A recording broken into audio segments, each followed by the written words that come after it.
महाभारत में जब पांडव विराट नगर में अज्ञातवास व्यतीत कर रहे थे तो एक समय दुर्योधन के गुप्तचर आए और उन्होंने पांडवों के विषय में दुर्योधन को जानकारी दी। उस समय समस्त कौरव योद्धाओं ने विराट नगर की ओर कूच कर दिया था और वहां अर्जुन के साथ उन सबका युद्ध हुआ था। उसी युद्ध के मध्य में एक समय अर्जुन और कर्ण का ऐसा कटु संवाद हुआ था जिसने महाभारत के आगे की दिशा निर्धारित कर दी थी। इस संवाद के तुरंत बाद अर्जुन कर्ण पर टूट पड़े थे। क्या हुआ था वहाँ, ये जानने के लिए वीडियो को अंत तक अवश्य देखें। आपको भी ये संवाद दिलचस्प लगेगा।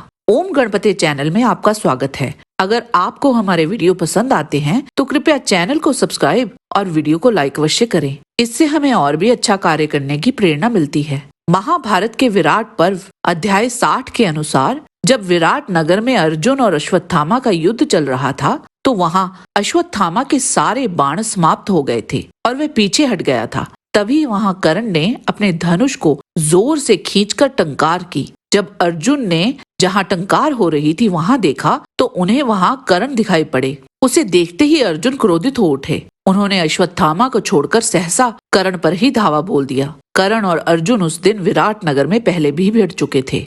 कर्ण के पास पहुंचकर उसके साथ द्वंद्व युद्ध की इच्छा रखते हुए अर्जुन क्रोधित स्वर में उससे बोले, कर्ण, पहले कौरवों की सभा में तूने जो अपनी बहुत प्रशंसा करते हुए ये बात कही थी कि युद्ध में मेरे समान दूसरा कोई योद्धा नहीं है, उसकी सच्चाई की परीक्षा के लिए ये युद्ध का अवसर उपस्थित हो गया है। कर्ण, आज इस महासंग्राम में मेरे साथ भिड़कर तू अपने को भली भांति निर्बल समझ लेगा और फिर कभी दूसरों का अपमान नहीं करेगा।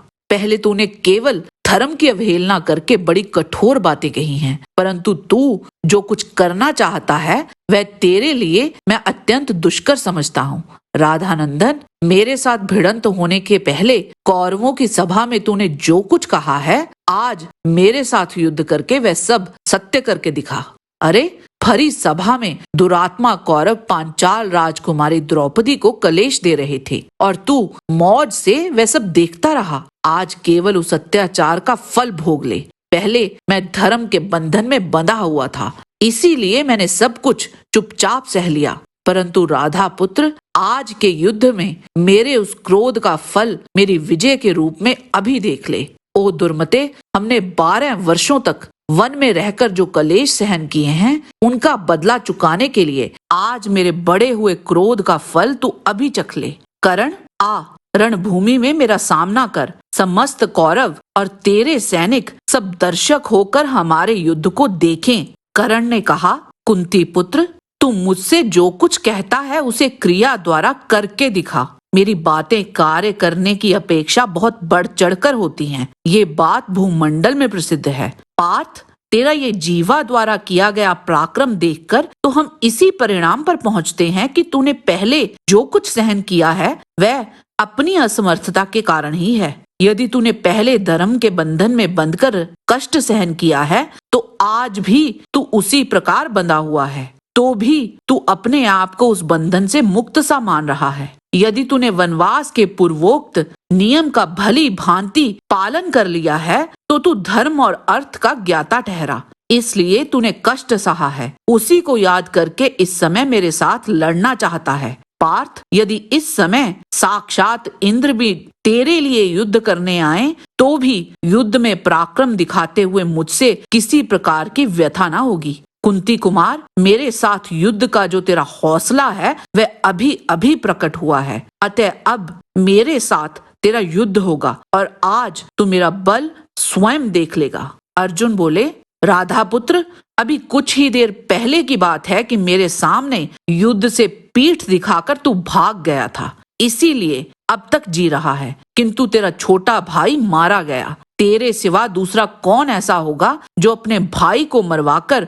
और युद्ध का मुहाना छोड़कर भाग जाने के बाद भी फले मांसों के बीच में चौड़ा होकर डींग मारेगा। अर्जुन कर्ण से उपरयुक्त बातें कहकर कवच को विदीर्ण कर देने वाले बाण छोड़ते हुए उसकी ओर आगे बढ़े। महारथी कर्ण ने भी बड़ी प्रसन्नता के साथ मेघ के सदृश बाणों की वृष्टि करने वाले अर्जुन को अपने सहायकों की भारी बौछार करके रोका। फिर तो आकाश में सब ओर भयंकर बाणों के समूह उड़ने लगे। अर्जुन से ये सब सहन ना हो सका, अतः उन्होंने तीखी नोक वाले बाण से कर्ण के घोड़ों को बीन डाला। उसकी भुजाओं में भी गहरी चोट पहुंचाई और हाथों के दस्तानों को भी पृथक पृथक विदीर्ण कर दिया। इतना ही नहीं, कर्ण के भाथा लटकाने की रस्सी को भी काट गिराया। तब कर्ण ने दूसरे बाण लेकर अर्जुन के हाथ में चोट पहुंचाई। इससे उनकी मुट्ठी ढीली पड़ गई। तब अर्जुन ने कर्ण का धनुष काट दिया। ये देख कर्ण ने अर्जुन पर शक्ति चलाई, किंतु पार्थ ने उसे बाणों से नष्ट कर दिया। इतने में ही राधा पुत्र कर्ण के बहुत से सैनिक वहां आ पहुंचे, किंतु अर्जुन ने गांडीव द्वारा छोड़े गए बाणों से मारकर उन सबको यमलोक पहुंचा दिया। तत्पश्चात अर्जुन ने तीखे बाणों द्वारा कर्ण के घोड़ों को घायल कर दिया। वे घोड़े मरकर पृथ्वी पर गिर पड़े। तत्पश्चात अर्जुन ने अग्नि के समान प्रज्वलित दूसरे बाण द्वारा कर्ण की छाती में आघात किया। वह बाण कर्ण का कवच काटकर उसके वक्ष स्थल के भीतर घुस गया। इससे कर्ण को मूर्छा आ गई और उसे किसी भी बात की सुध न रही। कर्ण को उस चोट से बड़ी वेदना हुई और वह युद्ध भूमि को छोड़कर उत्तर दिशा की ओर चला गया। ये देख अर्जुन और उत्तर दोनों महारथी जोर जोर से सिंहनाद करने लगे। इस प्रकार वह कर्तन कर्ण को जीतकर अर्जुन ने विराट कुमार उत्तर से कहा, सारथे, तुम मुझे इस सेना की ओर ले चलो जिसकी ध्वजा पर सुवर्णमय ताड़ वृक्ष का चिन्ह है। उस रथ पर हम सबके पितामह भीष्म जी बैठे हैं। वे मेरे साथ युद्ध की इच्छा रचाकर खड़े हैं। इसके बाद अर्जुन भीष्म आपस में भिड़े थे। आज के वीडियो में बस इतना ही। आशा करते हैं कि आपको हमारा आज का वीडियो पसंद आया होगा। कृपया इसे लाइक और शेयर अवश्य करें। किसी भी प्रकार की त्रुटि के लिए आप सबसे क्षमा याचना करते हुए आपसे निवेदन है कि प्रेम पूर्वक परमपिता परमात्मा को मन में धारण करें और बोलें, वैदिक सनातन धर्म की सदा ही जय।